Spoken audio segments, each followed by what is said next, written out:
Hello, this is David and welcome to Make Me Proud, the video series sharing the story of my campaign to become a better sprint swimmer. And in this episode, we're going to be taking a look back at my 50-metre freestyle race from the British Masters National Long Course Swimming Championships 2024 held in Swansea. So, for those of you that watched the video of my race last weekend will know that I came in with a long course personal best time of 28.75 seconds. However, I was hoping to go a little bit quicker and make the European Long Course Championships qualifying time of 28.30 seconds. So in this video, we're going to be breaking down my race, seeing what aspects of it I performed well, where I have room for improvement, with a view to understanding how I can achieve that improved time of 28.30 seconds. So for more swimming content, remember to subscribe to this channel, and for swim coaching, head on over to westcough.com. But otherwise, without any further ado, let's dive right in to today's technical analysis.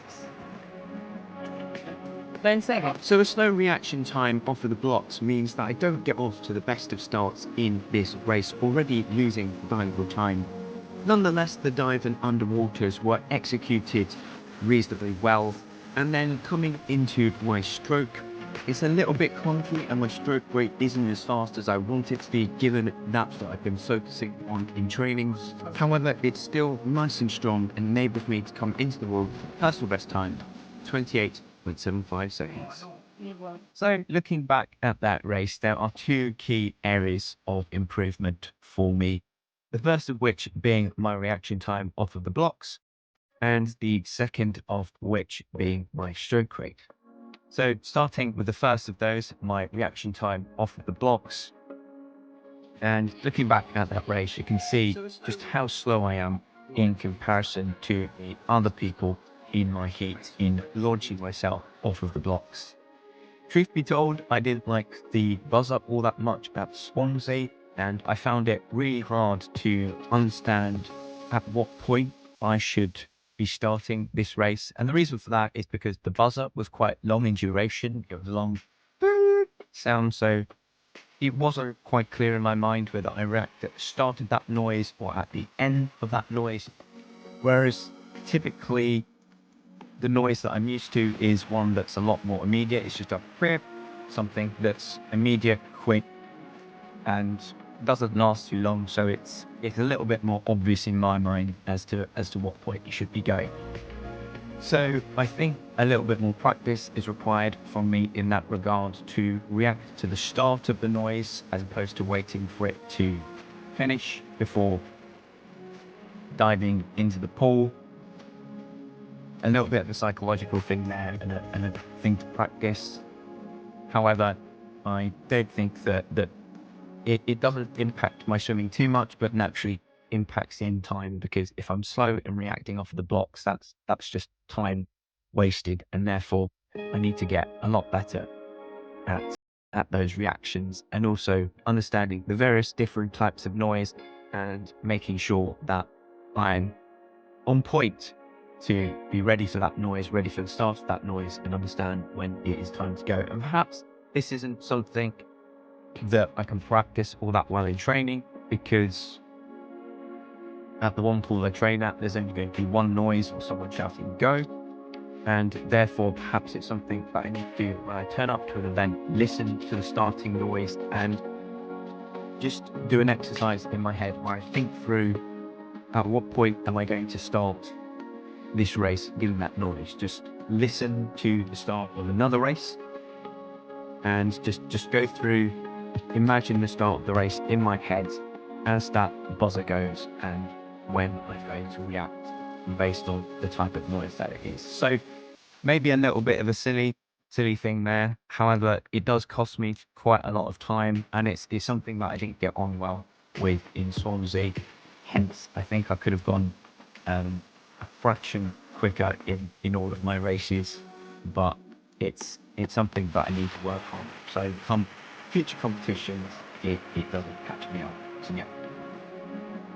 So the second thing that I wanted to talk about with regards to this race is my stroke and stroke rate. So given all the practice that I've been doing on my stroke rate recently, it wasn't as high as I wanted it to be. And I think the reason for that is because it's a race environment. I defaulted back to what I was used to and the muscle memory, where I'm still trying to get into, or get used to rather, the highest stroke rate, just throwing my arms over as quickly as possible, and also using the bent arm recovery technique as opposed to a non-arm technique. I think when I'm swimming, I'm still having to consciously think about the bent arm recovery, and that means that when it comes to a racing situation and you default back to what you're used to, you really don't want to be thinking in a 50 meters freestyle. It's still not embedded enough, and therefore it's just something that I've got to carry on working on in order to make sure that that is the natural thing that I do in a 50 meter race, throwing my arms over as quickly as possible, using the bent arm recovery in order to generate that higher stroke rate and hopefully higher speed through the water, really. So I think that's something that needs a little bit more practice, so that I don't have to consciously think about it whenever I enter the water. And as someone said to me at training after the event, when I mentioned this to them, said, if you're having to think about your stroke in a 50 meters freestyle, then to me that generally means that you haven't done enough drill or worked on it enough to make it natural. So therefore, that's something that I believe that I have to work on in order to get it right. It's frustrating because sometimes in training, when I think about it and do a 50 meter sprint and I pull it off and I see immediate benefit of that, it's absolutely great. Frustrating not to be able to replicate that as well in a racing environment, but that's just something that's going to come with practice and time. And at the end of the day, I did actually manage to improve on my long course personal best. So that's something to be happy with. It shows that I'm improving, even if it's not as quickly as I'd otherwise like it to be. But, progress is still being made and getting better. So that is something to be happy about. Otherwise, I think the things that I did pretty well in this race, despite the slow reaction time, my dive into the water and underwaters were reasonably well executed. I was actually quite pleased with how well I executed them, despite not executing them as early as I otherwise could have done, losing vital fractions of a second there. And I like the fact that I also kept going right into the wall. Typically, I let up loose as I come into the wall. I allow the fatigue to take over me and just glide into the wall nicely, whereas here I went really in hard to the wall, went in with the thought process of, when I get there, I'm really going to thump that wall, and I did. So I was really happy with the fact that I did that in this race. But otherwise, I think that's all there is to talk about with regards to this 50 meters freestyle. As I said, had an absolutely brilliant time in Swansea. Thank you once again to Sunny for collecting this race footage for me and allowing me to use it. Otherwise, that's all there is for this video. Thank you very much for watching, and I'll see you again next time. For more swimming content, click on my profile picture and subscribe to my YouTube channel. For swimming coaching, visit westcough.com. Or for another video of mine that I think you'd like, click on the thumbnail.